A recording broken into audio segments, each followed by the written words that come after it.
ناظرین، حضرت سیدنا علی المرتضیٰ شیر خدا رضی اللہ تعالیٰ عنہ کا اسم گرامی علی ہے۔ آپ کی کنیت ابو الحسن اور ابو تراب ہے اور آپ کا لقب حیدر کرار ہے۔ آپ رضی اللہ تعالیٰ عنہ کے والد ابو طالب اور والدہ سیدہ فاطمہ بنت اسد رضی اللہ تعالیٰ عنہ ہیں۔ آپ رشتے میں حضور نبی کریم صلی اللہ علیہ وسلم کے چچا زاد بھائی اور داماد ہیں۔ حضرت سیدنا علی المرتضیٰ رضی اللہ تعالیٰ عنہ حضور نبی کریم صلی اللہ علیہ وسلم کی پیدائش کے 30 سال بعد مکہ مکرمہ میں پیدا ہوئے۔ آپ کی پیدائش خانہ کعبہ میں ہوئی اور رسول خدا صلی اللہ علیہ وسلم نے آپ کے منہ میں اپنا لعاب مبارک ڈالا تھا۔ آپ رضی اللہ تعالیٰ عنہ کا اسم مبارک علی بھی سرکار مدینہ صلی اللہ علیہ وسلم کا تجویز کردہ ہے۔ حضرت سیدنا علی المرتضیٰ رضی اللہ تعالیٰ عنہ کے والد ابو طالب چونکہ کثیر العیال تھے، چنانچہ آپ کی پرورش کی ذمہ داری حضور نبی علیہ السلام نے سنبھال لی۔ یوں آپ رضی اللہ تعالیٰ عنہ نے آغوش نبوت میں پرورش پائی۔ حضرت علی کی عمر ابھی 10 سال تھی کہ اس وقت نبی کریم صلی اللہ علیہ وسلم پر پہلی وحی کا نزول ہوا۔ آپ کو یہ سعادت بھی حاصل ہے کہ آپ بچوں میں سب سے پہلے اسلام قبول کرنے والے ہیں، جبکہ دین اسلام قبول کرنے والے اولین لوگوں میں شامل ہیں۔ حضرت سیدنا علی المرتضیٰ رضی اللہ تعالیٰ عنہ نے دین اسلام قبول کرنے کے بعد اپنی زندگی دین اسلام کی ترقی و ترویج کے لیے وقف کر دی، اور پھر ہر مشکل اور مصیبت کی گھڑی میں حضور نبی کریم صلی اللہ علیہ وسلم کے شانہ بشانہ کھڑے رہے۔ آپ نے کفار کے ساتھ جنگوں میں بہادری کے ایسے ایسے جوہر دکھائے جو تاریخ کے اوراق میں سنہری حروف سے درج کیے گئے۔ تاجدار مدینہ صلی اللہ علیہ وسلم کا فرمان ہے، جس نے علی سے محبت کی اس نے مجھ سے محبت کی، اور جس نے علی سے دشمنی کی اس نے مجھ سے دشمنی کی، اور جس نے مجھ سے محبت کی اس نے اللہ سے محبت کی، اور جس نے مجھ سے دشمنی کی اس نے اللہ سے دشمنی کی۔ ناظرین، رسول خدا صلی اللہ علیہ وسلم کے بچپن کے دور میں یمن میں ایک زاہد رہتا تھا جو ہر وقت عبادت و ریاضت میں مشغول رہتا تھا۔ اس زاہد کا نام مشرم بن بعیب تھا اور یہ زاہد یمن کے نام سے مشہور تھا۔ اس کی عمر 190 سال تھی اور یہ اکثر اوقات میں یہ دعا کرتا تھا، اے اللہ اپنے حرم سے کسی بزرگ کو بھیج تاکہ میں اس کی زیارت سے مشرف ہو سکوں۔ پھر اس زاہد کی دعا قبول ہوئی اور جناب ابو طالب تجارت کی غرض سے یمن پہنچے اور اس زاہد سے ملاقات ہوئی۔ زاہد نے جب آپ کو دیکھا تو انتہائی تعظیم سے پیش آیا اور پوچھنے لگا، آپ کہاں کے رہنے والے ہیں؟ جناب ابو طالب نے کہا، میں تہامہ کا رہنے والا ہوں۔ اس نے پوچھا، کون سے تہامہ کا؟ جناب ابو طالب نے جواب دیا کہ مکہ مکرمہ کا۔ زاہد نے پوچھا، تمہارا تعلق کس قبیلے سے ہے؟ ابو طالب نے جواب دیا کہ میرا تعلق بنی ہاشم بن عبد مناف سے ہے۔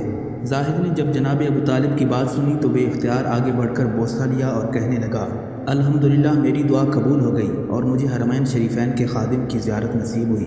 پھر اس زاہد نے آپ سے نام دریافت کیا تو آپ نے بتایا کہ میرا نام ابو طالب ہے۔ زاہد نے پوچھا، آپ کے والد کا کیا نام ہے؟ تو جناب ابو طالب نے بتایا، میرے والد کا نام عبد المطلب ہے۔ زاہد نے جب عبد المطلب کا نام سنا تو بے اختیار اس کے منہ سے نکلا، اے ابو طالب وہ نبی پیدا ہو چکے ہیں یا نہیں؟ جناب ابو طالب نے کہا، میرے بھائی عبداللہ کا بیٹا محمد پیدا ہو گیا ہے اور وہ اس وقت تقریباً 29 سال کا ہے۔ اس زاہد نے کہا، آپ جب واپس جائیں تو انہیں میرا سلام کہیں اور انہیں کہیں کہ میں ان کو دوست رکھتا ہوں۔ پھر جب وہ نبی اس دنیا سے پردہ فرما جائیں گے تو پھر آپ کے بیٹے کی ولایت ظاہر ہوگی۔ جناب ابو طالب نے اس زاہد کی بات سن کر فرمایا کہ میں اس حقیقت کو کیسے جان سکتا ہوں؟ اس زاہد نے کہا کہ آپ وہ چیز جانتے ہیں جس سے میری سچائی کا علم ہو۔ جناب ابو طالب نے ایک سوکھے درخت کی جانب اشارہ کرتے ہوئے فرمایا، مجھے اس درخت سے تازہ انار چاہیے۔ اس زاہد نے دعا کے لیے ہاتھ اٹھائے اور بارگاہ خداوندی میں عرض کیا، اے اللہ میں نے نبی اور ولی کی تعریف کی، ان کے صدقے میں مجھے تازہ انار عطا فرما۔ چنانچہ دیکھتے ہی دیکھتے وہ درخت ہرا بھرا ہو گیا اور اس میں تازہ انار پک گئے۔ پھر جناب ابو طالب نے وہ انار کھایا اور اس عابد کا شکریہ ادا کرتے ہوئے واپس مکہ مکرمہ روانہ ہو گئے۔ ناظرین، حضرت سیدنا علی رضی اللہ تعالیٰ عنہ کے قبول اسلام کے بارے میں مروی ہے کہ حضرت علی رضی اللہ تعالیٰ عنہ چونکہ حضور نبی علیہ السلام کے زیر سایہ پرورش پا رہے تھے، اس لیے آپ نے جب حضور نبی کریم صلی اللہ علیہ وسلم اور ام المومنین سیدہ خدیجہ رضی اللہ تعالیٰ عنہ کو عبادت میں مصروف دیکھا تو آپ نے رسول خدا صلی اللہ علیہ وسلم سے دریافت کیا، آپ یہ کیا کر رہے ہیں؟ نبی کریم صلی اللہ علیہ وسلم نے فرمایا، ہم خدائے واحد کی عبادت کرتے ہیں۔ حضرت علی رضی اللہ تعالیٰ عنہ نے دریافت کیا، یہ کیسی عبادت ہے؟ نبی کریم صلی اللہ علیہ وسلم نے فرمایا، یہ اللہ کا دین ہے اور اللہ نے مجھے اپنے دین کی تبلیغ اور لوگوں کی رشد و ہدایت کے لیے چنا ہے، اور میں تمہیں اسی اللہ وحدہ لا شریک پر ایمان لانے کی دعوت دیتا ہوں۔ حضرت سیدنا علی رضی اللہ تعالیٰ عنہ نے جب حضور نبی کریم صلی اللہ علیہ وسلم کی بات سنی تو حیران ہو گئے اور پوچھا کہ میں نے پہلے کبھی اس دین کے بارے میں نہیں سنا، اس بارے میں فیصلہ کرنا مشکل نظر آتا ہے، اس لیے میں اس بارے میں اپنے والد سے مشورہ کرنا چاہتا ہوں۔ نبی کریم صلی اللہ علیہ وسلم نے فرمایا، علی تمہیں اس بات کا حق حاصل ہے، لیکن ابھی تم اس بات کا ذکر کسی اور شخص سے نہ کرنا۔ حضرت علی رضی اللہ تعالیٰ عنہ نے حضور نبی کریم صلی اللہ علیہ وسلم سے وعدہ کیا کہ وہ اس بات کا ذکر کسی سے نہیں کریں گے۔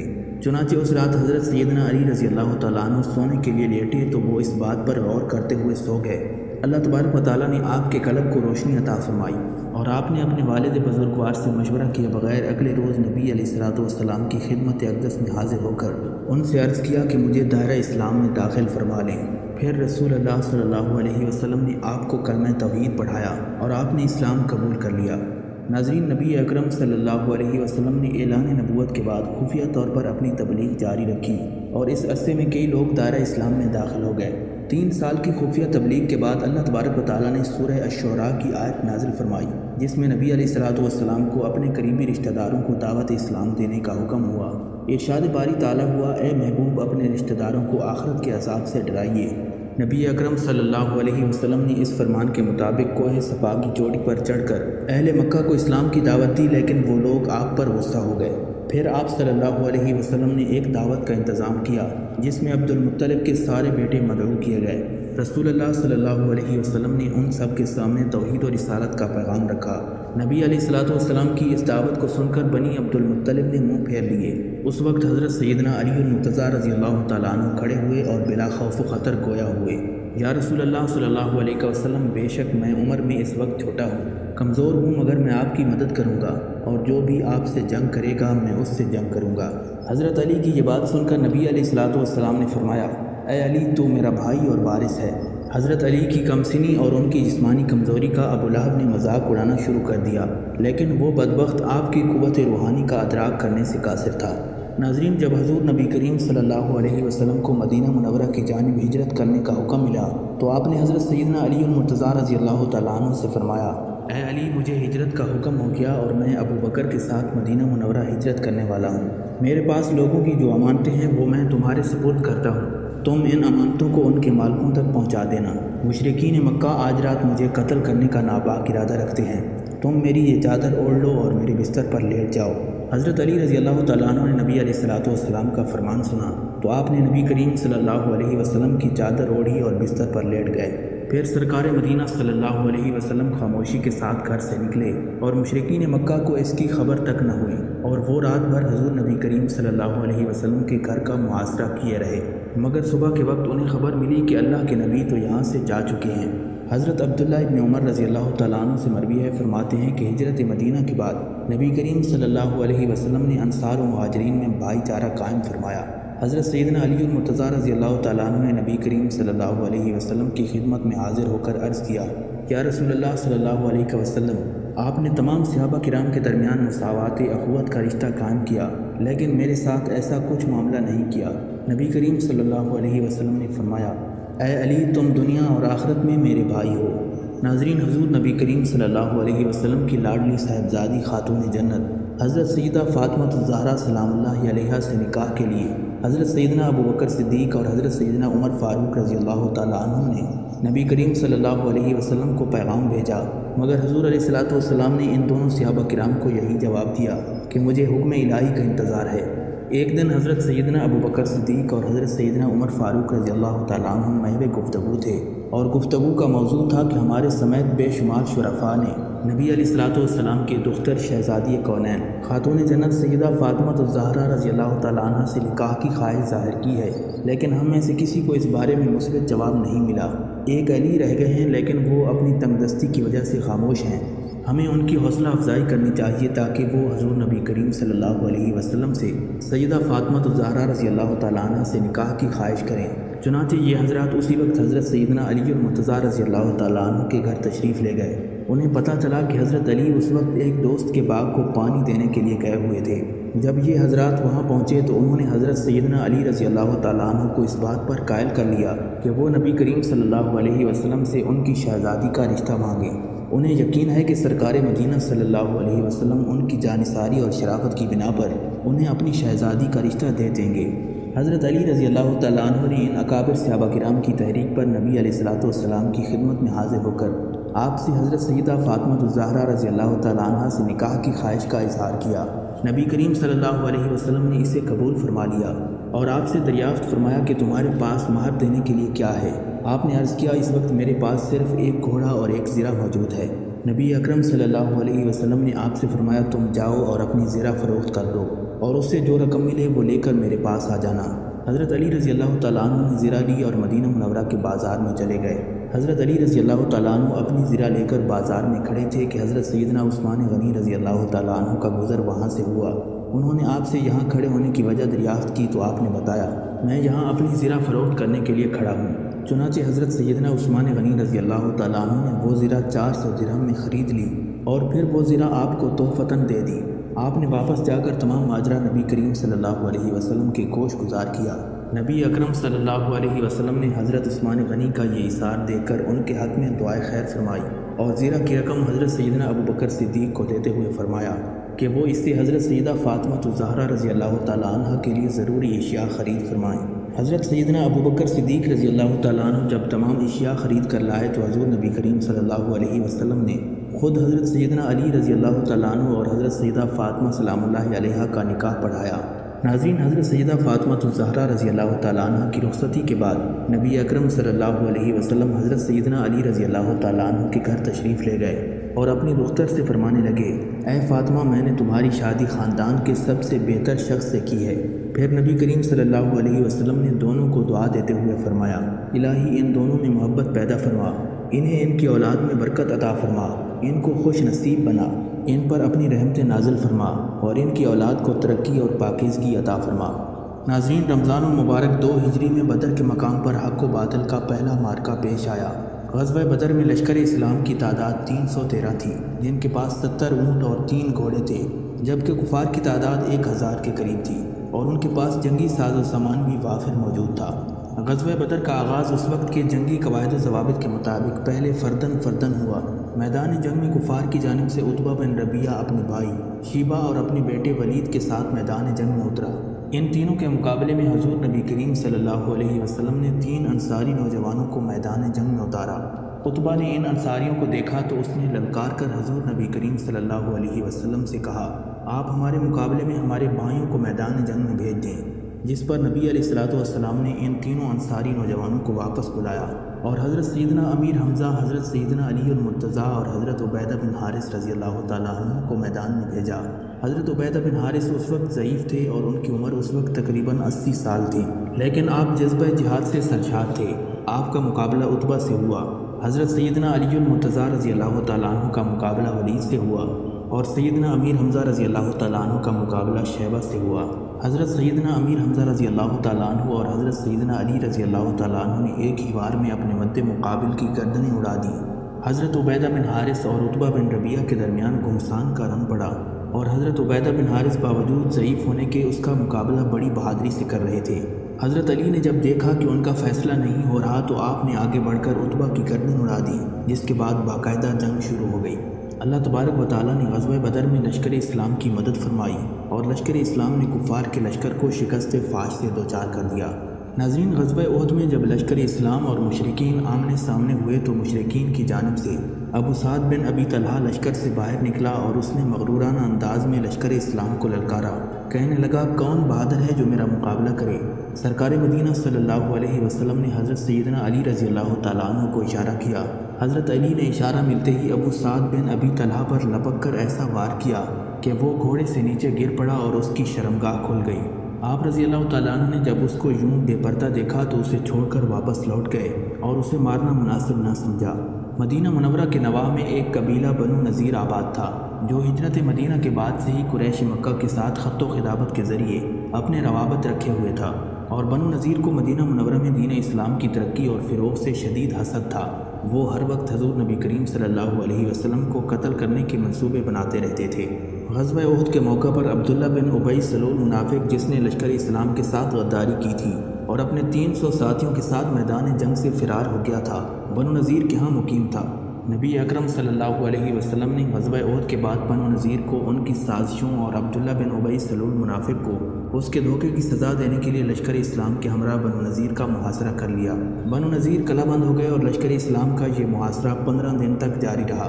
15 دن کے بعد بنو نذیر کا ماہر تیر انداز غروا اپنے کچھ ساتھیوں کے ہمراہ مقابلے کی غرض سے قلعے سے باہر نکلا۔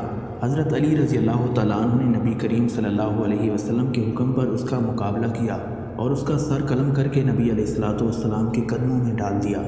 ناظرین، غزوہ خندق کے موقع پر جب خندق کی کھدائی مکمل ہو گئی تو نبی کریم صلی اللہ علیہ وسلم کی جانب سے کچھ صحابہ کرام رضی اللہ تعالیٰ عنہم کو خندق کی مختلف جگہوں پر تعینات کیا گیا تاکہ کفار کی جانب سے کوئی خندق پار نہ کر سکے۔ خندق کی مغربی سمت حضرت سیدنا عمر فاروق اور حضرت سیدنا علی المرتضیٰ رضی اللہ تعالیٰ عنہ تعینات تھے۔ اس دوران عرب کا مشہور شہ سوار عمرو بن عبد اس جانب سے خندق پار کرنے میں کامیاب ہو گیا۔ عمرو بن عبد کے بارے میں مشہور تھا کہ وہ اکیلا 100 کا مقابلہ کر سکتا ہے۔ حضرت سیدنا عمر فاروق رضی اللہ تعالیٰ عنہ کے مشورے سے حضرت سیدنا علی رضی اللہ تعالیٰ عنہ نے اس کو للکارا اور فرمایا، اے عبد کے بیٹے، مجھے معلوم ہے کہ تو نے اعلان کر رکھا ہے کہ اگر کوئی شخص تجھ سے 2 باتوں کا مطالبہ کرے تو ایک بات تو ضرور مان لے گا۔ عمرو بن عبد نے مغرورانہ لہجے میں کہا، ہاں میں نے اعلان کر رکھا ہے۔ حضرت علی رضی اللہ تعالیٰ عنہ نے اسے دعوت اسلام دی کہ وہ اللہ اور اس کے رسول پر ایمان لے آئے۔ عمرو بن عبد نے آپ کی بات سننے کے بعد کہا، مجھے اس کی ضرورت نہیں۔ آپ نے فرمایا، تو پھر میری دوسری بات یہ ہے کہ آ اور مجھ سے مقابلہ کر۔ عمرو بن عبد بولا، میرے تمہارے والد کے ساتھ اچھے تعلقات تھے، اس لیے میں نہیں چاہتا کہ تم میری تلوار کا نشانہ بنو۔ حضرت علی نے فرمایا، مگر میں اس بات کو پسند کرتا ہوں کہ تو میری تلوار سے جہنم واصل ہو۔ حضرت سیدنا علی رضی اللہ تعالیٰ عنہ کی بات سن کر عمرو بن عبد غصے میں آ گیا اور تلوار لہراتا ہوا آپ پر حملہ آور ہو گیا۔ آپ رضی اللہ تعالیٰ عنہ نے اللہ اکبر کا نعرہ بلند کیا اور دوسرے ہی لمحے میں عمرو بن عبد کا سر تن سے جدا کر دیا۔ ناظرین، 9 ہجری میں رسول خدا صلی اللہ علیہ وسلم نے حضرت سیدنا علی رضی اللہ تعالیٰ عنہ کو 150 سواروں کے ہمراہ قبیلہ طے کی سرکوبی کے لیے روانہ کیا اور حکم دیا کہ قبیلہ طے کے بت خانے کو مسمار کر دیں۔ حضرت علی اپنے لشکر کے ہمراہ اس تیز رفتاری سے قبیلہ طے پر حملہ آور ہوئے کہ انہیں سنبھلنے کا موقع ہی نہ مل سکا۔ آپ نے قبیلہ طے کا بت خانہ جلا کر راکھ کر دیا، جبکہ قبیلہ طے والے فرار ہو گئے۔ اس مارکے میں بے شمار مال غنیمت مسلمانوں کے ہاتھ آیا۔ قبیلہ طے کا حاکم عدی بن حاتم شام کی جانب فرار ہو گیا، جبکہ قبیلہ طے کی مشہور سخی حاتم طائی کی بیٹی کو لشکر اسلام نے قیدی بنا دیا، جسے مدینہ منورہ میں قید خانے میں رکھا گیا۔ ناظرین، 9 ہجری میں نبی کریم صلی اللہ علیہ وسلم لشکر اسلام کے ہمراہ عیسائی رومیوں کی سرکوبی کے لیے روانہ ہوئے اور تبوک کے مقام پر پڑاؤ ڈالا، لیکن اس مارکہ میں لڑائی نہ ہوئی اور نبی علیہ السلام 20 روز تک تبوک میں ٹھہرے رہنے کے بعد مدینہ منورہ واپس تشریف لائے۔ اس مارکے کے لیے روانہ ہوتے وقت نبی کریم صلی اللہ علیہ وسلم نے پہلی مرتبہ حضرت علی رضی اللہ تعالیٰ عنہ کو اپنے ہمراہ نہیں رکھا اور آپ کو مدینہ منورہ میں اہل بیت کی حفاظت کی ذمہ داری سونپ دی گئی۔ نبی علیہ السلام ابھی مدینہ منورہ سے لشکر لے کر نکلے تھے کہ منافقوں نے باتیں کرنی شروع کر دیں کہ نبی کریم صلی اللہ علیہ وسلم اس لیے آپ کو ساتھ نہیں لے گئے کہ انہیں آپ کی صحبت ناگوار گزرتی ہے۔ حضرت علی رضی اللہ تعالیٰ عنہ ایک تیز رفتار گھوڑے پر سوار ہو کر نبی کریم صلی اللہ علیہ وسلم کے پاس پہنچے اور صورتحال سے آگاہ کیا تو نبی علیہ السلام نے فرمایا، اے علی، کیا تم اس بات کو پسند نہیں کرتے کہ تمہارا مقام میرے نزدیک ایسا ہو جیسے ہارون علیہ السلام کا موسیٰ علیہ السلام کے نزدیک تھا؟ اور فرق صرف اتنا ہے کہ ہارون علیہ السلام پیغمبر تھے، جبکہ میرے بعد کوئی نبی نہیں ہے۔ فتح مکہ کے بعد تاجدار مدینہ صلی اللہ علیہ وسلم خانہ کعبہ میں داخل ہوئے۔ آپ صلی اللہ علیہ وسلم جس بت کی طرف اشارہ فرماتے تھے وہ بت اوندے منہ زمین پر گر جاتا تھا۔ جب تمام بت ٹوٹ گئے تو ایک بت جو کہ سب سے بلند جگہ نصب تھا، اس کو توڑنے کے لیے آپ نے حضرت سیدنا علی رضی اللہ تعالیٰ عنہ سے فرمایا، تم میرے کندھوں پر چڑھ کر اس بت کو توڑ دو۔ حضرت علی رضی اللہ تعالیٰ عنہ نے عرض کیا، یا رسول اللہ صلی اللہ علیہ وسلم، آپ میرے کندھوں پر سوار ہو جائیں۔ نبی علیہ السلام نے فرمایا، اے علی، کیا تم نبوت کا بوجھ اٹھا لو گے؟ حضرت علی رضی اللہ تعالیٰ عنہ نبی علیہ السلام کی بات سن کر خاموش ہو گئے اور پھر نبی کریم صلی اللہ علیہ وسلم کے کندھوں پر سوار ہو کر اس بت کو توڑ دیا۔ ناظرین، 10 ہجری میں رسول خدا صلی اللہ علیہ وسلم نے حضرت علی رضی اللہ تعالیٰ عنہ کو 300 سواروں کے ہمراہ ملک یمن روانہ کیا۔ اس مہم میں روانگی کے وقت نبی کریم صلی اللہ علیہ وسلم نے آپ کو اپنے دست مبارک سے امامہ باندھا اور سیاہ علم ان کے سپرد کیا۔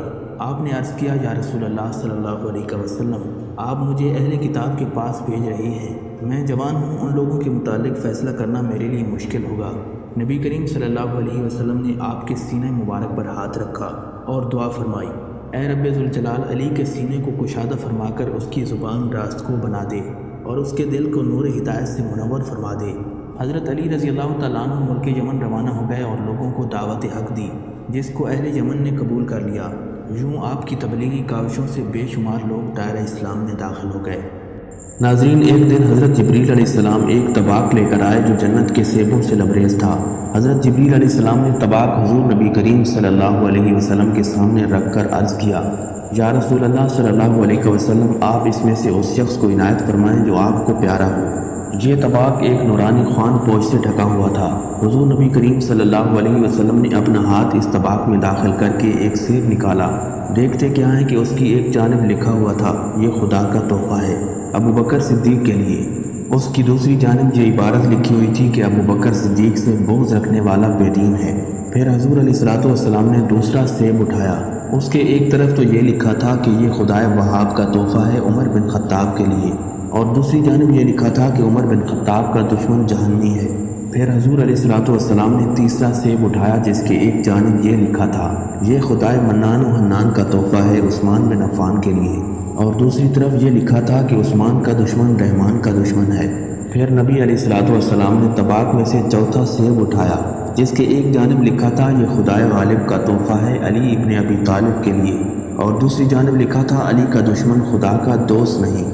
حضور علیہ السلام نے ان عبارات کو پڑھ کر اللہ تعالیٰ کی بے حد حمد و ثنا بیان فرمائی۔ حضرت شداد بن اوس رضی اللہ تعالیٰ عنہ فرماتے ہیں کہ یوم دار میں جب حضرت سیدنا عثمان غنی رضی اللہ تعالیٰ عنہ کے گھر کا محاصرہ باغیوں نے شدید کر دیا تو میں نے دیکھا کہ حضرت سیدنا علی رضی اللہ تعالیٰ عنہ اپنے مکان سے نکلے۔ آپ نے حضور نبی کریم صلی اللہ علیہ وسلم کا عمامہ سر پر باندھ رکھا تھا اور ہاتھ میں تلوار پکڑی ہوئی تھی۔ حضرت سیدنا علی المرتضیٰ رضی اللہ تعالیٰ عنہ کے ہمراہ حضرت سیدنا امام حسن اور حضرت عبداللہ ابن عمر رضی اللہ تعالیٰ عنہ بھی موجود تھے۔ حضرت علی رضی اللہ تعالیٰ عنہ حضرت عثمان کے گھر پہنچے اور شر پسندوں کو وہاں سے بھگا دیا۔ پھر حضرت علی رضی اللہ تعالیٰ عنہ نے سلام عرض کیا اور کہنے لگے، امیر المومنین، بلا شبہ حضور علیہ السلام نے یہ امر اس وقت تک حاصل نہیں کیا جب تک آپ نے اپنے ہمراہیوں سمیت ان کا مقابلہ جو شکست کھانے والے تھے نہ کر لیا، اور خدا کی قسم اس قوم کے متعلق اس کے سوا اور کوئی گمان نہیں کہ یہ آپ کو قتل کرنے والے ہیں۔ آپ ہمیں حکم دیں کہ ہم ان سے لڑیں۔ حضرت عثمان رضی اللہ تعالیٰ عنہ نے فرمایا، اے علی، تم جانتے ہو جس آدمی نے اللہ کے لیے حق کو دیکھا اور اس بات کا اقرار کیا کہ میں تمہیں قسم دے کر کہتا ہوں کہ میرے بارے میں نہ تو کسی کا خون بہایا جائے اور نہ خود کا خون بہنے دیا جائے۔ حضرت سیدنا علی رضی اللہ تعالیٰ عنہ نے ایک مرتبہ پھر آپ سے درخواست کی کہ انہیں اجازت دی جائے، لیکن حضرت سیدنا عثمان غنی نے پھر وہی جواب دیا۔ حضرت علی رضی اللہ تعالیٰ عنہ نے جب آپ کا جواب سنا تو آپ ان کے گھر سے نکلے اور یہ کہتے جاتے، اے اللہ، تو خوب جانتا ہے میں نے اپنی کوشش کی انتہا کر لی۔ پھر حضرت علی رضی اللہ تعالیٰ عنہ نماز کی ادائیگی کے لیے مسجد نبوی میں داخل ہوئے۔ لوگوں نے آپ سے امامت کے لیے درخواست کی لیکن آپ نے امامت کرانے سے انکار کر دیا اور فرمایا، میں ایسی حالت میں تمہاری امامت کروں جبکہ تمہارا امام موجود ہے، اور اسے قید کر دیا جائے۔ اس کے بعد آپ نے تنہا نماز ادا کی اور گھر چلے گئے۔ آپ رضی اللہ تعالیٰ عنہ جب گھر پہنچے تو حضرت سیدنا امام حسن رضی اللہ تعالیٰ عنہ کچھ لوگوں کے ساتھ موجود تھے اور آپ کو بتایا کہ حضرت سیدنا عثمان غنی کے گھر کا محاصرہ شدید ہو گیا ہے۔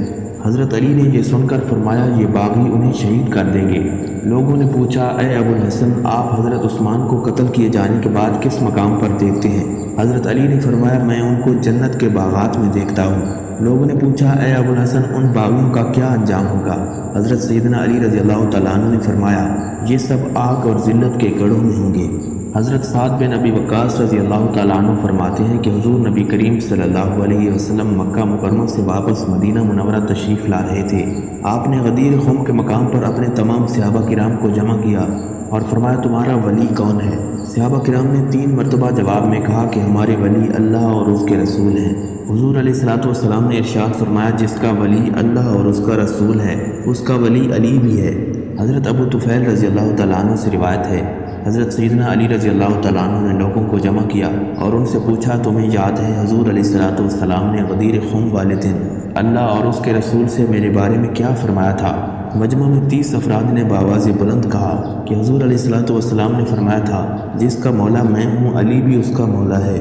حضرت ابو ہریرہ رضی اللہ تعالیٰ عنہ سے روایت ہے، فرماتے ہیں کہ حضرت سیدنا عمر فاروق رضی اللہ تعالیٰ عنہ نے فرمایا، علی کو 3 ایسی بہترین فضیلتیں عطا کی گئیں جن میں سے ایک بھی اگر مجھے مل جاتی تو وہ میرے نزدیک دنیا سے زیادہ محبوب ہوتی۔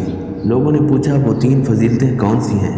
حضرت عمر نے فرمایا، پہلی فضیلت یہ کہ حضور علیہ السلام نے اپنی صاحبزادی حضرت سیدہ فاطمہ الزہرا کا نکاح ان سے کیا۔ دوسری فضیلت یہ ہے کہ ان دونوں کو مسجد میں رکھا اور جو کچھ انہیں حلال ہے مجھے حلال نہیں۔ تیسری فضیلت یہ کہ غزوہ خیبر کے دن انہیں علم عطا فرمایا۔ حضرت عبد الرحمن رضی اللہ تعالیٰ عنہ فرماتے ہیں کہ حضرت علی رضی اللہ تعالیٰ عنہ شدید گرمی کے موسم میں ہمارے پاس تشریف لائے۔ آپ نے سردیوں کا لباس زیب تن کر رکھا تھا۔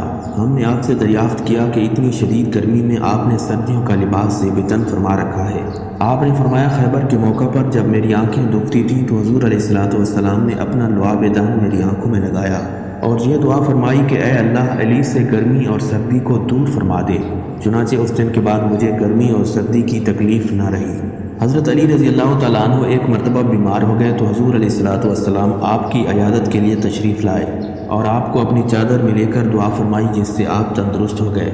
نبی کریم صلی اللہ علیہ وسلم نے آپ کو مخاطب کرتے ہوئے فرمایا، اے علی، میں نے اللہ تعالیٰ سے جو مانگا اس نے مجھے عطا کیا۔ میں نے اللہ تعالیٰ سے اپنے لیے وہ مانگا ہے جو میں نے تمہارے لیے مانگا ہے۔ ایک مرتبہ حضرت سیدنا عمر فاروق رضی اللہ تعالیٰ عنہ کے پاس ایک پیچیدہ مسئلہ آ گیا جس کا فیصلہ کرنا آپ کے لیے دشوار ہو گیا۔ حضرت علی رضی اللہ تعالیٰ عنہ کو جب معلوم ہوا تو آپ نے آ کر حضرت سیدنا عمر فاروق رضی اللہ تعالیٰ عنہ کو اس معاملے سے آگاہ فرما دیا۔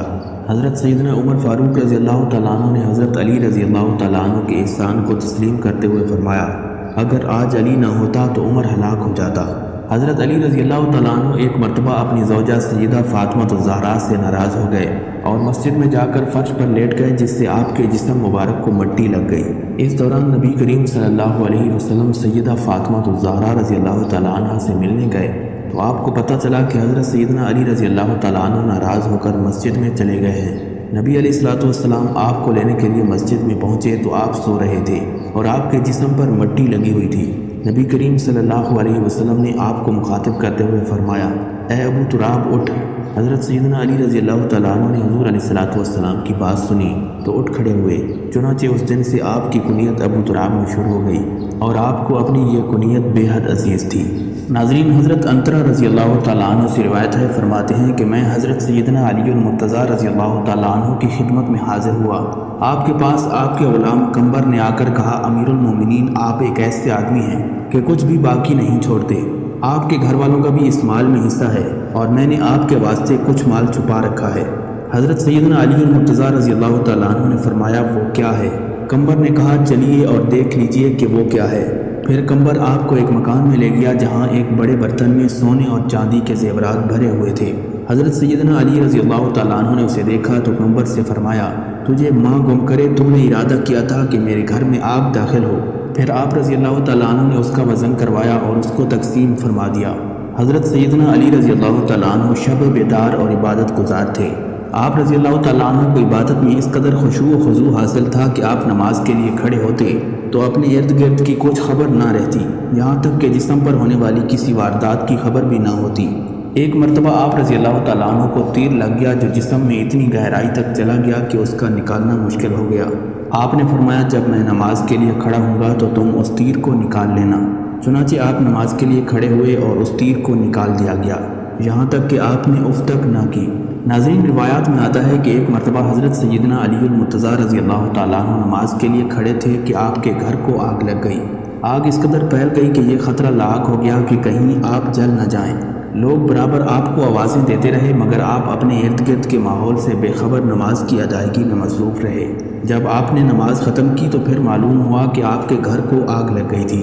حضرت علی رضی اللہ تعالیٰ عنہ کے ذوق عبادت کا اندازہ اس بات سے لگایا جا سکتا ہے کہ جب نماز کا وقت ہوتا تو آپ کے چہرے کا رنگ متغیر ہو جاتا اور بدن پر لرزہ طاری ہو جاتا۔ ایک مرتبہ کسی نے پوچھا کہ آپ کی یہ کیفیت کیسی ہے؟ آپ نے فرمایا، یہ امانت کے ادا کرنے کا وقت ہے اور یہ وہ امانت ہے جسے زمین و آسمان بھی اٹھانے سے قاصر رہے، اور میں بھی اسی وجہ سے کانپ اٹھتا ہوں کہ کہیں میں اس امانت کا حق صحیح طریقے سے ادا نہ کر پاؤں۔ ناظرین، روایات میں آتا ہے کہ دو مسافر اکٹھے سفر کر رہے تھے۔ صبح کے وقت دونوں ایک جگہ پر کھانا کھانے کے لیے بیٹھ گئے۔ ان میں سے ایک مسافر کے پاس 5 روٹیاں تھیں جبکہ دوسرے کے پاس 3 روٹیاں تھیں۔ اس دوران ایک شخص کا گزر اس جگہ سے ہوا۔ اس نے دونوں کو سلام کیا۔ ان دونوں حضرات نے اسے کھانے کی دعوت دی، چنانچہ وہ شخص ان کے ساتھ کھانے میں شریک ہو گیا۔ کھانا کھانے کے بعد اس شخص نے ان دونوں کو 8 درہم دیے اور کہنے لگا، یہ 8 درہم میں تمہیں دیتا ہوں کہ تم نے مجھے کھانا کھلایا۔ اس کے بعد وہ شخص چلا گیا۔ اس شخص کے جانے کے بعد ان دونوں مسافروں کے درمیان رقم کی تقسیم پر جھگڑا شروع ہو گیا۔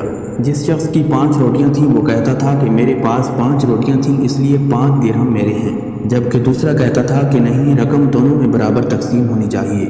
جب یہ معاملہ حد سے بڑھ گیا تو دونوں شخص اپنا مقدمہ لے کر حضرت سیدنا علی المرتضیٰ رضی اللہ تعالیٰ عنہ کی خدمت میں حاضر ہوئے۔ حضرت علی رضی اللہ تعالیٰ عنہ نے ان دونوں کی بات غور سے سنی اور فرمانے لگے، جس شخص کی 5 روٹیاں تھیں اسے 5 درہم ملنے چاہیے۔ دوسرے شخص نے آپ کے فیصلے پر اعتراض کیا تو آپ نے فرمایا، یہ منصفانہ فیصلہ ہے، اور اگر میں فیصلہ کروں تو تمہیں 1 درہم ملے گا۔ حضرت سیدنا علی المرتضیٰ رضی اللہ تعالیٰ عنہ کی بات سن کر حاضرین محفل بھی حیران ہو گئے۔ آپ نے اس شخص کو مخاطب کرتے ہوئے فرمایا، تم دونوں کی روٹیوں کے کل 24 ٹکڑے ہوئے اور ہر شخص کے حصے میں 8 ٹکڑے آئے۔ اب تمہاری 3 روٹیوں کے کل 9 ٹکڑے ہوئے، جن میں سے 8 تم نے کھا لیے اور 1 بچ گیا، جبکہ دوسرے شخص کی 5 روٹیوں کے 15 ٹکڑے بنے، جن میں سے اس نے 8 کھائے اور 7 بچ گئے۔ لہٰذا تمہارے 1 ٹکڑے کے بدلے تمہیں 1 درہم اور اس کے 7 ٹکڑوں کے بدلے اسے 7 درہم ملیں گے۔ حضرت سیدنا علی المرتضیٰ رضی اللہ تعالیٰ عنہ کی بات سن کر 3 روٹیوں والے شخص نے آپ کا فیصلہ قبول کر لیا۔ روایات میں آتا ہے کہ ایک مرتبہ ایک یہودی حضرت سیدنا علی رضی اللہ تعالیٰ عنہ کی خدمت میں حاضر ہوا۔ اس کی داڑھی مختصر تھی۔ اس نے آپ سے کہا کہ آپ کی داڑھی گھنی ہے اور آپ کا دعویٰ ہے کہ قرآن مجید جامع العلوم ہے۔ اگر قرآن مجید جامع العلوم ہے تو کیا قرآن مجید میں آپ کی گھنی داڑھی اور میری مختصر داڑھی کا علم موجود ہے؟ حضرت سیدنا علی المرتضیٰ رضی اللہ تعالیٰ عنہ نے قرآن مجید کی آیت تلاوت فرمائی، جس کا ترجمہ یوں تھا، جو اچھی زمین ہے اس کا سبزہ اللہ کے حکم سے خوب نکلتا ہے، اور جو خراب زمین ہے اس میں سے تھوڑا مشکل سے نکلتا ہے۔ پھر سیدنا علی المرتضیٰ رضی اللہ تعالیٰ عنہ نے فرمایا، اے یہودی، وہ اچھی زمین میری ٹھوڑی ہے، جبکہ خراب زمین تیری ٹھوڑی ہے۔ غزوہ خیبر سے واپسی پر مقام صحبہ پر حضور نبی کریم صلی اللہ علیہ وسلم نے حضرت سیدنا علی المرتضیٰ رضی اللہ تعالیٰ عنہ کی گود میں سر رکھا اور سو گئے، یہاں تک کہ سورج غروب ہو گیا۔ آپ نے عصر کی نماز ادا نہیں فرمائی تھی، اس لیے آپ رضی اللہ تعالیٰ عنہ پریشان تھے۔ حضور نبی کریم صلی اللہ علیہ وسلم کی آنکھ کھلی تو آپ نے حضرت سیدنا علی المرتضیٰ رضی اللہ تعالیٰ عنہ کو پریشان دیکھ کر اس پریشانی کی وجہ دریافت کی تو آپ نے بتایا کہ میری عصر کی نماز فوت ہو گئی ہے۔ حضور نبی علیہ الصلوۃ والسلام نے اللہ تعالیٰ کے حضور دعا کی اور سورج پلٹ آیا، پھر آپ نے نماز عصر ادا فرمائی۔ حضرت علی رضی اللہ تعالیٰ عنہ کو جب حضور نبی کریم صلی اللہ علیہ وسلم نے یمن بھیجا تو آپ کے پاس ایک انتہائی مشکل مقدمہ آیا، جس میں ایک عورت پیش ہوئی جس نے 1 ماہ کے اندر 3 مردوں کے ساتھ خلوت کی تھی۔ اب اس کے ہاں بچے کی ولادت ہو گئی تھی۔ حضرت سیدنا علی رضی اللہ تعالیٰ عنہ نے اس بچے کی دیت کے 3 حصے کیے اور پھر قرعہ ڈالا تو وہ قرعہ جس شخص کے نام نکلا آپ نے وہ بچہ اس شخص کے حوالے کر دیا، جبکہ باقی دونوں اشخاص کو دیت کے 3 حصوں کے 2 حصے کر کے دے دیے۔ نبی علیہ الصلوۃ والسلام کو جب آپ کے اس فیصلے کی خبر ہوئی تو آپ مسکرا دیے۔ ناظرین، ایک مرتبہ حضرت سیدنا علی المرتضیٰ رضی اللہ تعالیٰ عنہ اپنے دونوں شہزادوں حضرت سیدنا امام حسن اور حضرت سیدنا امام حسین رضی اللہ تعالیٰ عنہ کے ہمراہ خانہ کعبہ میں موجود تھے۔ آپ نے ایک شخص کو گڑ گڑا کر مناجات کرتے ہوئے سنا، جو بارگاہ خداوندی میں زار و قطار روتے ہوئے کہہ رہا تھا، الہی تو تاریکیوں اور اندھیروں میں بے چین دلوں کی دعائیں سنتا ہے، تو بیماروں کی تکلیف دور فرماتا ہے۔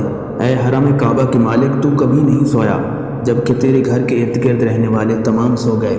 الہی تیری ذات پاک کی امیدیں لے کر مخلوق تیرے حرم میں اکٹھی ہوتی ہے، میری خطا کو بھی معاف فرما، اور تیرے سوا کون نعمتوں کی بارش کرنے والا ہے۔ حضرت سیدنا علی رضی اللہ تعالیٰ عنہ نے اس شخص کو اپنے پاس بلایا تو وہ شخص آپ کے پاس حاضر ہوا۔ آپ نے اس سے اس کا قصہ دریافت کیا تو اس شخص نے بتایا، اے امیر المومنین، میں بڑی بے باکی کے ساتھ دن رات گناہ کرتا تھا اور میرا باپ نہایت صالح شخص تھا، وہ مجھے گناہوں سے روکتا تھا۔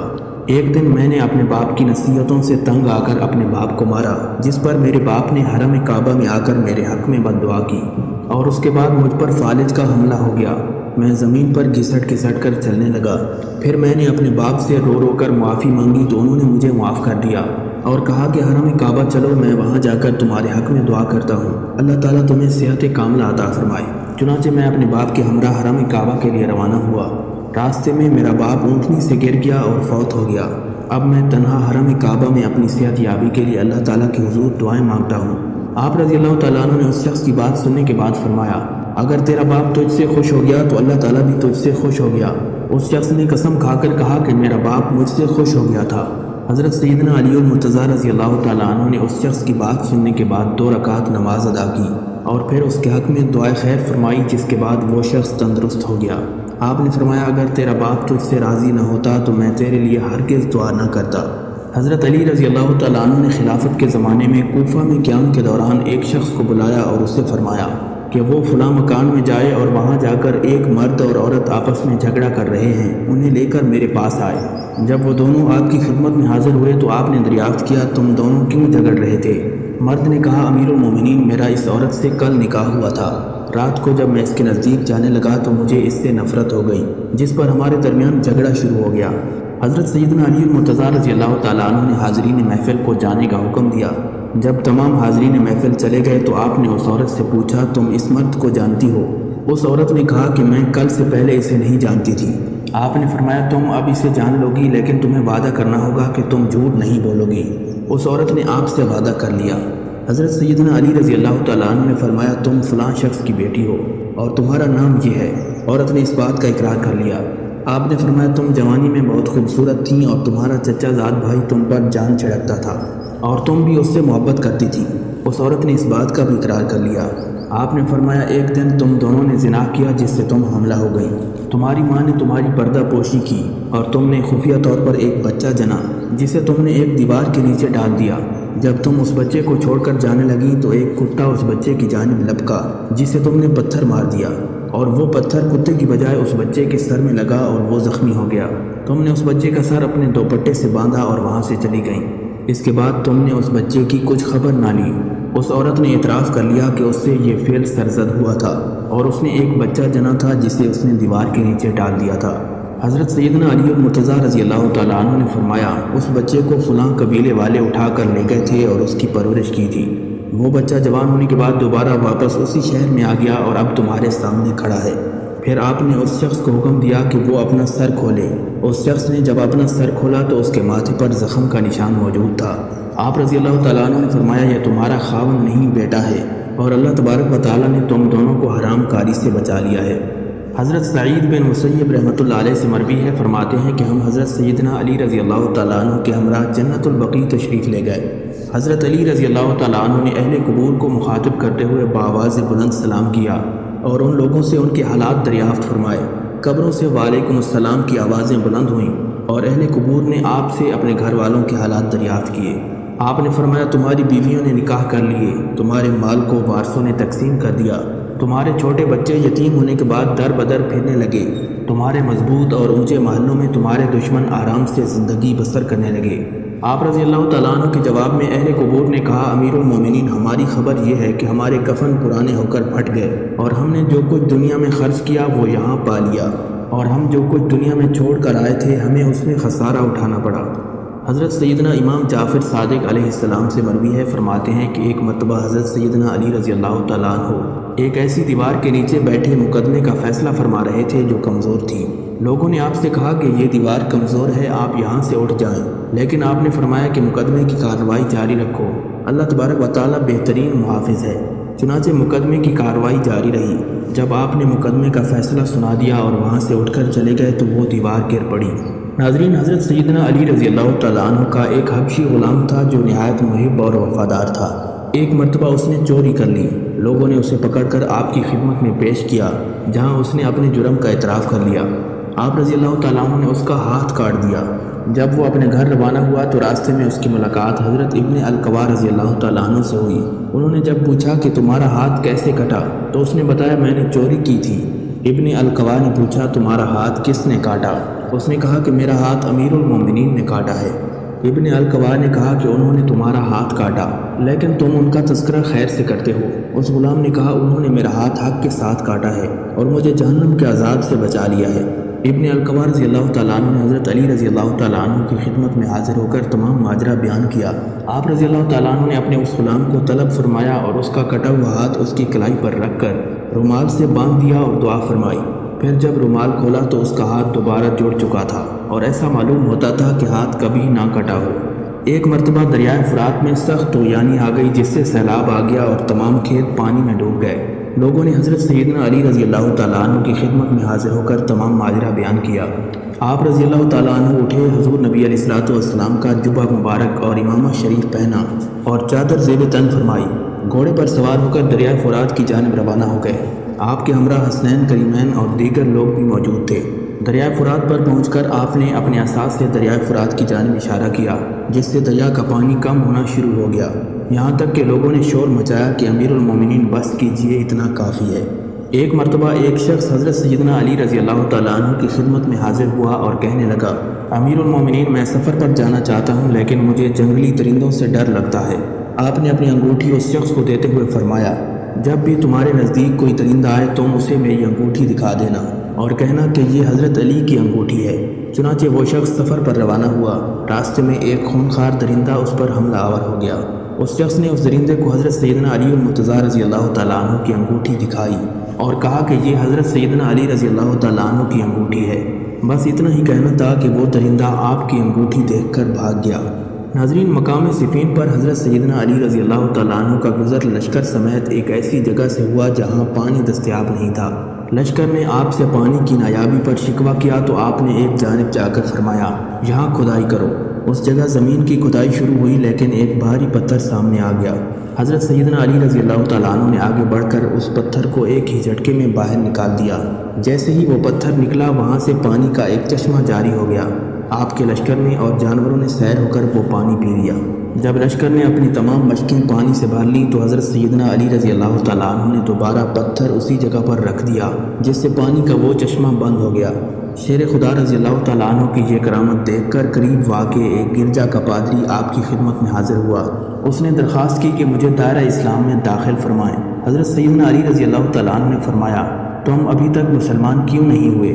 اس پادری نے کہا، میں نے الہامی کتابوں میں پڑھ رکھا ہے کہ اس جگہ ایک پوشیدہ چشمہ ہے جسے وہ جاری کرے گا جو نبی آخر الزمان کا وصی ہوگا، اور آپ رضی اللہ تعالیٰ عنہ یقیناً نبی آخر الزمان کے وصی ہیں۔ حضرت علی رضی اللہ تعالیٰ عنہ نے جب اس کا کلام سنا تو آپ کی آنکھوں سے آنسو جاری ہو گئے، یہاں تک کہ داڑھی مبارک تر ہو گئی۔ ناظرین، حضرت سیدنا عثمان غنی رضی اللہ تعالیٰ عنہ کی شہادت کے بعد باغی پورے مدینہ منورہ میں دندناتے پھر رہے تھے۔ اس دوران انصار و مہاجرین کا ایک گروہ حضرت سیدنا علی رضی اللہ تعالیٰ عنہ کی خدمت میں حاضر ہوا اور آپ کو خلیفہ بننے کا مشورہ دیا۔ حضرت علی رضی اللہ تعالیٰ عنہ نے خلیفہ بننے سے انکار کر دیا۔ اس دوران حضرت طلحہ بن عبید اللہ، حضرت زبیر بن العوان، حضرت عبداللہ بن عمر اور حضرت سعد بن ابی وقاص رضی اللہ تعالیٰ عنہ کو خلیفہ بننے کی پیشکش بھی کی گئی، لیکن ان حضرات نے بھی خلیفہ بننے سے انکار کر دیا۔ جب ان اکابر صحابہ کرام میں سے کوئی بھی منصب خلافت بیٹھنے کو تیار نہیں تھا تو باغی پریشان ہو گئے۔ معاملات اب ان کے ہاتھ سے نکلتے جا رہے تھے اور حضرت سیدنا عثمان غنی رضی اللہ تعالیٰ عنہ کو شہید کر کے جو سنگین غلطی وہ کر چکے تھے اس کا خمیازہ اب ساری قوم بھگتنے والی تھی۔ ان باغیوں میں اکثریت مصریوں کی تھی تو انہوں نے اہل مدینہ کو مخاطب کرتے ہوئے اعلان کیا، تم 2 دن کے اندر اپنا خلیفہ نامزد کر لو کیونکہ تمہارا حکم امت محمدیہ پر نافذ العمل ہے۔ ہم اس خلیفہ کی بیعت کر کے واپس چلے جائیں گے ورنہ ہم تمام اکابر صحابہ کرام کو قتل کر دیں گے۔ اہل مدینہ نے جب باغیوں کا یہ اعلان سنا تو وہ ایک مرتبہ پھر حضرت سیدنا علی رضی اللہ تعالیٰ عنہ کی خدمت میں حاضر ہوئے اور آپ کو خلافت کے لیے قائل کرنا شروع کر دیا، یہاں تک کہ آپ نے منصب خلافت قبول فرما لیا۔ ناظرین، حضرت سیدنا عثمان غنی رضی اللہ تعالیٰ عنہ کی شہادت کے بعد ام المومنین حضرت سیدہ عائشہ صدیقہ رضی اللہ تعالیٰ عنہ نے قصاص کا مطالبہ کیا اور اس دوران بصرہ تشریف لے گئیں۔ بصرہ پر آپ رضی اللہ تعالیٰ عنہ کا مکمل قبضہ ہو گیا۔ حضرت علی رضی اللہ تعالیٰ عنہ کو جب بصرہ پر ام المومنین سیدہ عائشہ صدیقہ رضی اللہ تعالیٰ عنہ کے قبضے کی خبر ملی تو آپ نے محمد بن ابو بکر اور محمد بن جعفر کو ایک خط دے کر حضرت ابو موسیٰ اشعری رضی اللہ تعالیٰ عنہ کے پاس بھیجا اور ان سے جنگ کی صورت میں بھرپور تعاون کا وعدہ لینا چاہا۔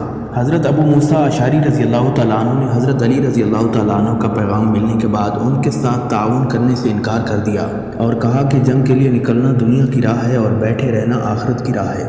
حضرت ابو موسیٰ اشعری رضی اللہ تعالیٰ عنہ کا موقف کوفہ والوں کا موقف تھا۔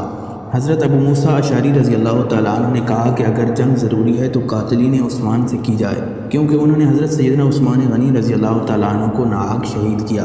حضرت محمد بن ابو بکر اور حضرت محمد بن جعفر واپس پہنچے تو حضرت سیدنا علی رضی اللہ تعالیٰ عنہ کو حضرت ابو موسیٰ اشعری رضی اللہ تعالیٰ عنہ کے موقف سے آگاہ کیا۔ پھر حضرت علی رضی اللہ تعالیٰ عنہ نے حضرت سیدنا عبداللہ ابن عباس اور مالک بن اشتر رضی اللہ تعالیٰ عنہ کو حضرت ابو موسیٰ اشعری رضی اللہ تعالیٰ عنہ کے پاس بھیجا، لیکن یہ حضرات بھی اپنی بہترین صلاحیتوں کے باوجود حضرت ابو موسیٰ اشعری کو ان کے موقف سے نہ ہٹا سکے۔ ابو موسیٰ اشعری رضی اللہ تعالیٰ عنہ کا ایک ہی موقف تھا کہ جب تک یہ فتنہ ختم نہیں ہو جاتا میں خاموش رہوں گا۔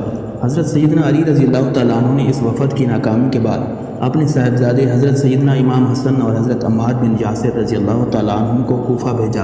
جب یہ دونوں حضرات کوفہ پہنچے تو حضرت ابو موسیٰ اشعری رضی اللہ تعالیٰ عنہ کوفہ کی جامع مسجد میں لوگوں کے اجتماع سے خطاب کر رہے تھے اور فرما رہے تھے کہ حضور نبی علیہ الصلوۃ والسلام نے جس فتنے کی پیشن گوئی کی تھی وہ آ چکا ہے، اپنے ہتھیار ضائع کر دو اور کوشہ نشینی اختیار کر لو، کیونکہ حضور علیہ الصلوۃ والسلام نے فرمایا تھا کہ اس موقع پر سونے والا بیٹھنے والے سے اور بیٹھنے والا چلنے والے سے بہتر ہے۔ حضرت سیدنا امام حسن اور حضرت عمار بن یاسر رضی اللہ تعالیٰ عنہ اس وقت مسجد میں داخل ہوئے اور حضرت ابو موسیٰ اشعری رضی اللہ تعالیٰ عنہ سے سلام کرنے کے بعد ان سے گفتگو شروع کی۔ حضرت ابو موسیٰ اشعری نے حضرت عمار بن یاسر رضی اللہ تعالیٰ عنہ کو مخاطب کرتے ہوئے کہا، تم نے عثمان کی کوئی مدد نہیں کی اور فاجروں کے ساتھ شامل ہو گئے۔ حضرت عمار بن یاسر رضی اللہ تعالیٰ عنہ کو یہ سن کر غصہ آ گیا۔ حضرت سیدنا امام حسن رضی اللہ تعالیٰ عنہ نے ان دونوں کی مداخلت کرتے ہوئے فرمایا، لوگوں نے اس بارے میں ہم سے کوئی مشورہ نہیں کیا اور سوائے اصلاح کے ہمارا کوئی مقصد نہیں، اور امیر المومنین اصلاح امت کے کاموں میں کسی سے خوف نہیں کھاتے۔ حضرت ابو موسیٰ اشعری رضی اللہ تعالیٰ عنہ نے حضرت سیدنا امام حسن کی بات سن کر کہا، میرے ماں باپ آپ پر قربان ہوں، آپ نے درست فرمایا، مگر تمام مسلمان آپس میں بھائی بھائی ہیں اور بھائی کا خون اور مال حرام ہے۔ کوفہ کے لوگ حضرت سیدنا امام حسن رضی اللہ تعالیٰ عنہ کی بہت عزت و توقیر کرتے تھے، اس لیے اہل کوفہ کو حضرت سیدنا امام حسن رضی اللہ تعالیٰ عنہ کے آنے سے ان کی جانب رغبت ہو گئی۔ پھر نواسہ رسول امام حسن رضی اللہ تعالیٰ عنہ نے منبر پر کھڑے ہو کر تقریر فرمائی، اے لوگو، ہماری دعوت کو قبول کرو اور ہماری اطاعت کرو، اس وقت جس مصیبت میں ہم مبتلا ہیں اس میں ہماری مدد کرو۔ امیر المومنین کا فرمانا ہے کہ اگر ہم مظلوم ہیں تو ہماری حمایت کرو اور اگر ہم ظالم ہیں تو ہم سے حق وصول کرو۔ حضرت سیدنا امام حسن رضی اللہ تعالیٰ عنہ کی تقریر سن کر اہل کوفہ کے دل نرم ہو گئے اور انہوں نے حضرت سیدنا امام حسن رضی اللہ تعالیٰ عنہ کو اپنی حمایت کا یقین دلایا۔ چنانچہ صبح کے وقت 9,500 لوگوں کی ایک جماعت حضرت سیدنا امام حسن رضی اللہ تعالیٰ عنہ کے ہمراہ ذی وقار کے مقام پر پہنچی، جہاں حضرت سیدنا علی رضی اللہ تعالیٰ عنہ اپنے لشکر کے ہمراہ قیام پذیر تھے۔ حالات بہت تیزی سے جنگ کی جانب بڑھ رہے تھے اور حضرت علی رضی اللہ تعالیٰ عنہ بھی دور اسلام کے اس نازک موقع کو سمجھ رہے تھے، اس لیے انہوں نے حضرت قیقار رضی اللہ تعالیٰ عنہ کو بصرہ میں ام المومنین حضرت سیدہ عائشہ صدیقہ رضی اللہ تعالیٰ عنہ کے پاس بھیجا تاکہ بات چیت سے معاملہ طے کیا جا سکے۔ حضرت قیقار رضی اللہ تعالیٰ عنہ بصرہ پہنچے اور ام المومنین حضرت سیدہ عائشہ صدیقہ رضی اللہ تعالیٰ عنہ کی خدمت میں حاضر ہو کر ان کا موقف سنا۔ سیدہ عائشہ صدیقہ نے فرمایا، ہم لوگوں کو اختلاف رائے اور ان کی اصلاح کے لیے خروج کا مطالبہ کرتے ہیں اور ہم چاہتے ہیں کہ قاتلین عثمان سے قصاص لیا جائے، اگر ایسا نہ کیا گیا تو قرآن مجید کی تعلیمات کے خلاف ہوگا۔ حضرت قیقار رضی اللہ تعالیٰ عنہ نے حضرت زبیر بن العوام اور حضرت طلحہ بن عبید اللہ رضی اللہ تعالیٰ عنہ کا موقف جاننے کی کوشش کی۔ انہوں نے کہا کہ ہمارا بھی وہی موقف ہے جو ام المومنین حضرت سیدہ عائشہ صدیقہ رضی اللہ تعالیٰ عنہ کا ہے۔ حضرت قیقار رضی اللہ تعالیٰ عنہ نے ان حضرات کا جواب سننے کے بعد کہا، آپ تمام حضرات درست فرماتے ہیں اور ہم بھی اس بات پر متفق ہیں کہ حضرت سیدنا عثمان غنی رضی اللہ تعالیٰ عنہ کے قاتلین سے قصاص لیا جائے، لیکن آپ حضرات کا یہ طریقہ درست نہیں، اور آپ حضرات نے بصرہ کے 600 افراد کو قتل کر ڈالا جبکہ وہ حضرت سیدنا عثمان غنی رضی اللہ تعالیٰ عنہ کے قاتل نہیں تھے۔ ایسی کارروائیاں امت میں اختلاف ختم کرنے کی بجائے اختلاف بڑھائیں گی۔ ام المومنین حضرت سیدہ عائشہ صدیقہ رضی اللہ تعالیٰ عنہ نے حضرت قیقار کی بات سننے کے بعد فرمایا، تمہارا کیا مشورہ ہے؟ حضرت قیقار رضی اللہ تعالیٰ عنہ نے کہا کہ ام المومنین، آپ ہمارے لیے باعث خیر و برکت ہیں، آپ ہمیں اس خیر سے محروم نہ فرمائیں، مصالحت سے کام لیں تاکہ فتنہ دم توڑ جائے اور ہم بھی قرآن مجید کی تعلیمات پر عمل کرتے ہوئے حضرت سیدنا عثمان غنی رضی اللہ تعالیٰ عنہ کے قاتلوں سے قصاص وصول کر سکیں۔ ام المومنین حضرت سیدہ عائشہ صدیقہ رضی اللہ تعالیٰ عنہ نے اس مشورے کو پسند کیا اور حضرت قیقار سے فرمایا کہ میں تمہاری بات ماننے کے لیے تیار ہوں، تم علی کو بھی اس پر آمادہ کر لو۔ حضرت قیقار رضی اللہ تعالیٰ عنہ نے حضرت سیدہ عائشہ صدیقہ رضی اللہ تعالیٰ عنہ کا جواب سنا تو آپ نے خوش ہوتے ہوئے کہا کہ مجھے یقین ہے حضرت علی رضی اللہ تعالیٰ عنہ کو بھی اس پر کوئی اعتراض نہیں ہوگا۔ حضرت قیقار رضی اللہ تعالیٰ عنہ کی مصالحتی کوشش کامیاب ہوئی۔ ابن سبا نے جب دیکھا کہ ان دونوں لشکروں کے مابین صلح ہو رہی ہے تو اس نے سوچا، اگر انہوں نے صلح کر لی تو پھر یہ حضرت سیدنا عثمان غنی رضی اللہ تعالیٰ عنہ کے قاتلوں کی تلاشی شروع کر دیں گے اور پھر ہمیں کوئی نہیں بچا سکے گا۔ چنانچہ اس نے منصوبہ تیار کیا کہ اس صلح کو کامیاب نہ ہونے دیا جائے۔ ابن سبا نے اپنے لشکریوں کو حکم دیا کہ وہ رات کی تاریکی میں ام المومنین حضرت سیدہ عائشہ صدیقہ رضی اللہ تعالیٰ عنہ کے لشکر پر شب خون مار دیں۔ ابن سبا کے لشکریوں نے رات کی تاریکی میں ام المومنین حضرت سیدہ عائشہ صدیقہ رضی اللہ تعالیٰ عنہ کے لشکر پر حملہ کر دیا، جس سے سیدہ عائشہ صدیقہ رضی اللہ تعالیٰ عنہ کے لشکر نے سمجھا کہ حضرت علی رضی اللہ تعالیٰ عنہ نے معاہدے کی خلاف ورزی کی ہے۔ چنانچہ انہوں نے حضرت علی رضی اللہ تعالیٰ عنہ کے لشکر پر حملہ کر دیا۔ منافقین کی کوشش کامیاب ہو چکی تھی اور مسلمانوں کے دو گروہ آپس میں لڑنا شروع ہو گئے تھے۔ حضرت سیدہ عائشہ صدیقہ رضی اللہ تعالیٰ عنہ نے اپنے لشکر کو روکنے کی کوششیں شروع کر دیں تاکہ معاملہ صلح صفائی سے نبٹ جائے۔ ادھر حضرت علی رضی اللہ تعالیٰ عنہ نے بھی اپنی فوج کو جنگ سے روکنے کی کوشش کی، لیکن اس دوران جنگ کا دائرہ وسیع ہو چکا تھا۔ حضرت سیدنا علی المرتضیٰ رضی اللہ تعالیٰ عنہ نے جب تمام معاملہ دیکھا تو آپ نے میدان جنگ میں موجود حضرت طلحہ بن عبید اللہ سے مخاطب ہو کر فرمایا، اے طلحہ، تم نے میری مخالفت میں یہ سب کیا، تم اللہ تعالیٰ کو اس کا کیا جواب دو گے؟ کیا میں تمہارا دینی بھائی نہیں ہوں؟ کیا تم پر میرا اور مجھ پر تمہارا خون حرام نہیں ہے؟ حضرت طلحہ بن عبید اللہ رضی اللہ تعالیٰ عنہ نے کہا، کیا آپ نے حضرت سیدنا عثمان غنی رضی اللہ تعالیٰ عنہ کے قتل میں سازش نہیں کی؟ حضرت سیدنا علی رضی اللہ تعالیٰ عنہ نے فرمایا، اللہ تعالیٰ بہتر جانتا ہے اور اس کی لعنت قاتلین عثمان پر ہے۔ حضرت طلحہ کے انکار کے بعد حضرت سیدنا علی رضی اللہ تعالیٰ عنہ نے حضرت زبیر بن العوام کو مخاطب کرتے ہوئے فرمایا، اے زبیر، تمہیں وہ دن یاد ہے جب حضور نبی کریم صلی اللہ علیہ وسلم نے تم سے پوچھا تھا کیا تم علی کو دوست رکھتے ہو؟ تم نے کہا تھا ہاں یا رسول اللہ صلی اللہ علیہ وسلم۔ پھر نبی علیہ الصلوۃ والسلام نے ارشاد فرمایا تھا، تم ایک دن علی سے ناحق لڑو گے۔ حضرت زبیر بن العوام رضی اللہ تعالیٰ عنہ نے جب حضرت سیدنا علی رضی اللہ تعالیٰ عنہ کی بات سنی تو آپ کی آنکھوں میں آنسو آ گئے اور آپ نے فرمایا، اے ابو الحسن، اگر آپ مجھے یہ بات مدینہ منورہ میں یاد دلاتے تو میں ہرگز آپ کے مقابلے کے لیے نہ نکلتا۔ اس تمام گفتگو کے بعد حضرت زبیر بن العوام رضی اللہ تعالیٰ عنہ اس جنگ سے علیحدہ ہو گئے۔ آپ نے اپنے صاحبزادے حضرت عبداللہ ابن زبیر رضی اللہ تعالیٰ عنہ کو بھی حکم دیا، لیکن انہوں نے جنگ سے کنارہ کشی اختیار کرنے سے انکار کر دیا۔ حضرت زبیر بن العوام رضی اللہ تعالیٰ عنہ میدان جنگ سے علیحدہ ہو کر تنہا بصرہ روانہ ہو گئے۔ راستے میں آنف بن قیس کے لشکر کا ایک بدبخت عمرو بن جرموز آپ کے تعاقب میں روانہ ہو گیا۔ آپ نے اس سے دریافت کیا کہ تم میرے ساتھ کیوں آتا ہے؟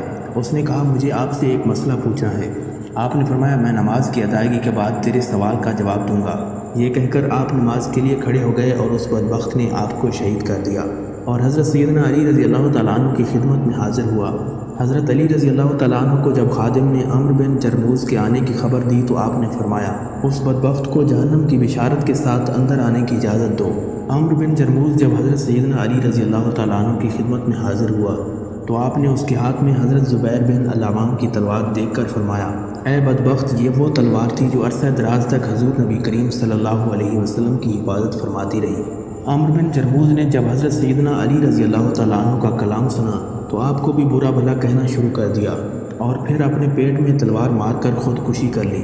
حضرت زبیر بن العوام رضی اللہ تعالیٰ عنہ کی میدان جنگ سے علیحدگی کے بعد حضرت طلحہ بن عبید اللہ رضی اللہ تعالیٰ عنہ بھی سوچ میں پڑ گئے کہ انہیں بھی میدان جنگ چھوڑ دینا چاہیے۔ ابھی آپ رضی اللہ تعالیٰ عنہ اسی سوچ میں گم تھے کہ مروان بن حکم نے آپ کو تیر مارا جس سے آپ شدید زخمی ہو گئے۔ حضرت طلحہ بن عبید اللہ رضی اللہ تعالیٰ عنہ کو اسی حالت میں بصرہ لے جایا گیا جہاں آپ بہت زیادہ خون بہہ جانے کی وجہ سے وصال فرما گئے۔ حضرت کعب رضی اللہ تعالیٰ عنہ جو کہ ام المومنین حضرت سیدہ عائشہ صدیقہ رضی اللہ تعالیٰ عنہ کے اونٹ کی مہار پکڑے ان کی حفاظت کر رہے تھے تو حضرت سیدہ عائشہ صدیقہ رضی اللہ تعالیٰ عنہ نے انہیں حکم دیا کہ وہ قرآن مجید پکڑ کر اس بات کا اعلان کریں کہ ہمیں قرآن مجید کا فیصلہ منظور ہے، تم بھی قرآن مجید کا فیصلہ منظور کر لو۔ حضرت کعب رضی اللہ تعالیٰ عنہ نے اپنی جان کی پرواہ کیے بغیر اعلان کرنا شروع کر دیا۔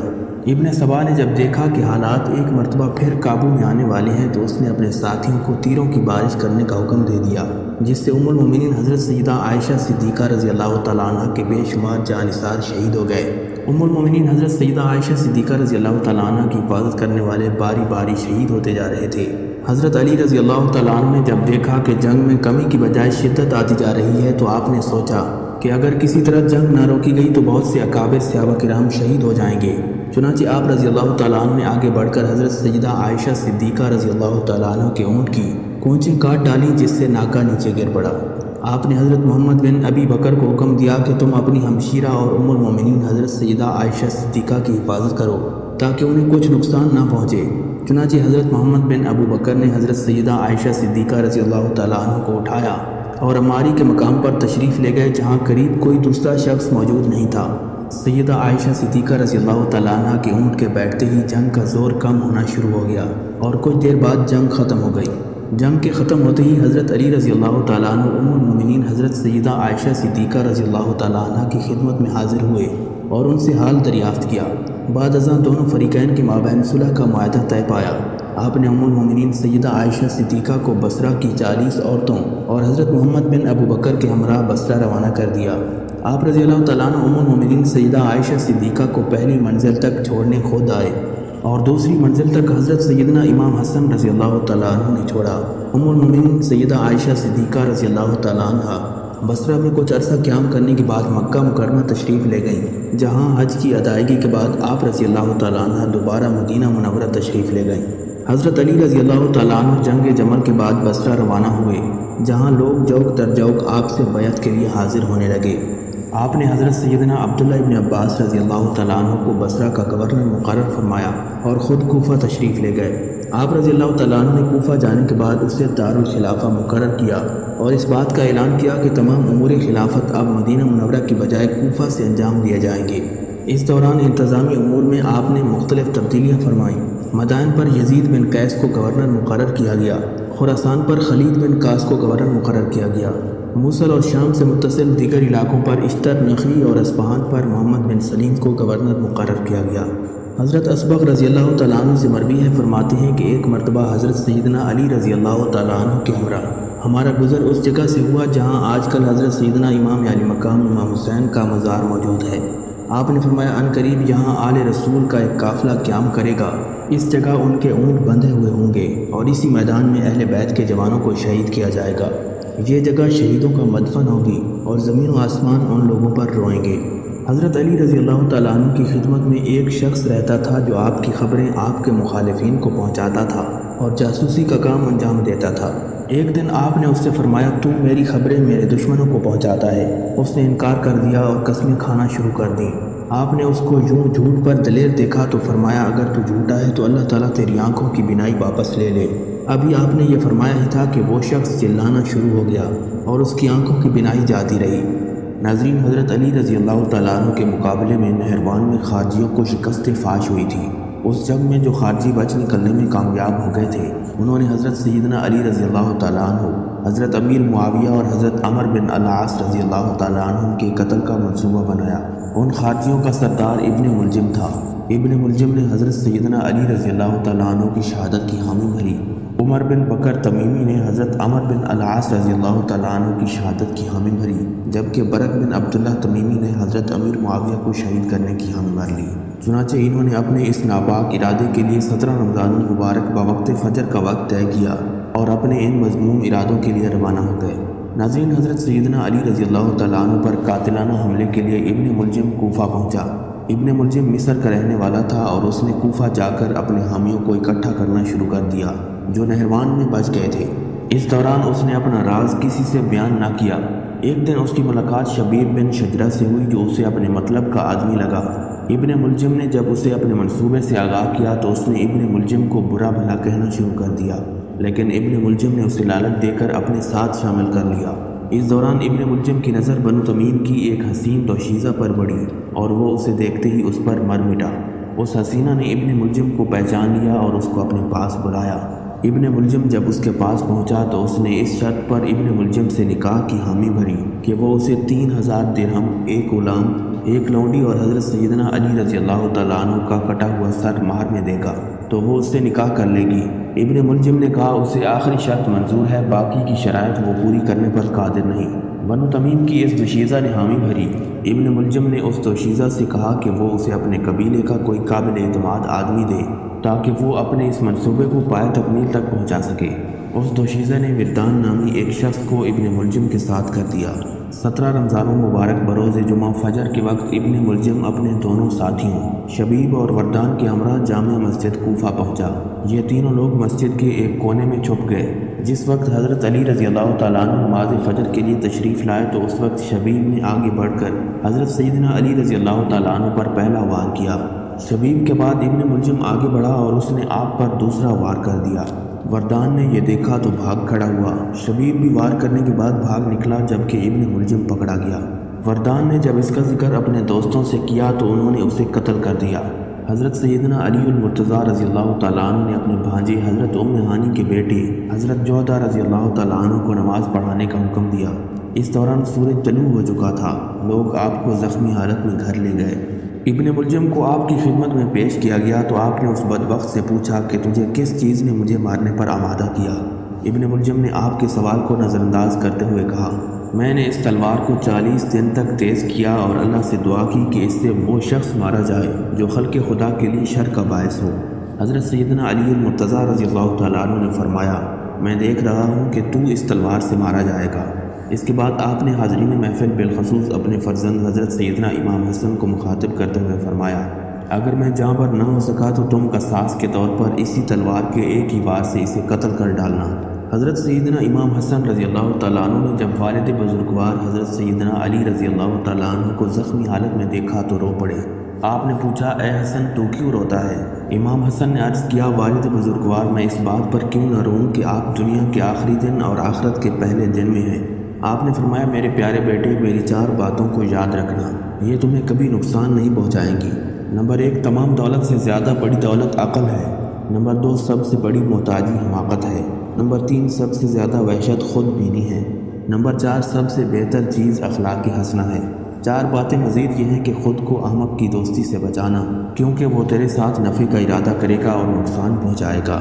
اپنے آپ کو جھوٹوں کی دوستی سے بچانا، کیونکہ وہ دور کے لوگوں کو تجھ سے قریب کر دے گا اور قریب کے لوگوں کو تجھ سے دور کر دے گا۔ اپنے آپ کو بخیل کی دوستی سے بچانا، کیونکہ وہ تجھ سے اس چیز کو دور کر دے گا جس کی تجھے زیادہ ضرورت ہوگی۔ اپنے آپ کو فاسق کی دوستی سے بچانا، کیونکہ وہ تجھے معمولی شے کی خاطر بیچ دے گا۔ حضرت سیدنا علی المرتضیٰ شیر خدا کرم اللہ وجہہ الکریم کا جب وقت وصال قریب آیا تو آپ نے اپنے صاحبزادوں کو طلب فرمایا اور ان سے یہ وصیت فرمائی، میرے بیٹو، میں تمہیں اللہ تعالیٰ سے ڈرنے کی نصیحت کرتا ہوں۔ میرے بعد تم دنیا کی محبت میں مبتلا نہ ہو جانا، کسی دنیاوی شے کے حصول میں ناکامی پر افسوس نہ کرنا، حق بات کہنا اور حق کا ساتھ دینا، مظلوموں کی امداد کرنا، یتیموں کے ساتھ حسن سلوک سے پیش آنا، ظالم کی حمایت نہ کرنا اور بے قصوں کو سہارا دینا، قرآن مجید سے ہدایت لیتے رہنا اور اللہ تعالیٰ کے احکامات کی روشنی میں ملامت کرنے والوں کی ملامت کرنے سے نہ ڈرنا۔ پھر آپ نے اپنے دونوں بیٹوں کو وصیت کرتے ہوئے فرمایا، اپنے بھائی محمد کے ساتھ حسن سلوک سے پیش آنا اور اس کے ساتھ عفو و درگزر سے کام لینا۔ حضرت سیدنا علی المرتضیٰ رضی اللہ تعالیٰ عنہ نے اپنے بچوں کو وصیت کرنے کے بعد کلمہ پڑھا اور اپنی جان مالک حقیقی کے سپرد کر دی۔ آپ رضی اللہ تعالیٰ عنہ نے 21 رمضان المبارک 63 ہجری کو اس جہان فانی سے کوچ فرمایا۔ حضرت سیدنا علی المرتضیٰ رضی اللہ تعالیٰ عنہ کو امام حسن، امام حسین اور حضرت عبداللہ ابن جعفر رضی اللہ تعالیٰ عنہ نے غسل دیا۔ امام حسن رضی اللہ تعالیٰ عنہ نے آپ کی نماز جنازہ پڑھائی اور آپ کو دارالامارت کوفہ میں سپرد خاک کیا گیا۔ بعض روایات کے مطابق حضرت سیدنا علی رضی اللہ تعالیٰ عنہ کو کوفہ کی جامع مسجد میں مدفون کیا گیا، جبکہ کچھ روایات کے مطابق آپ کو کوفہ سے 17 کلومیٹر دور دفن کیا گیا۔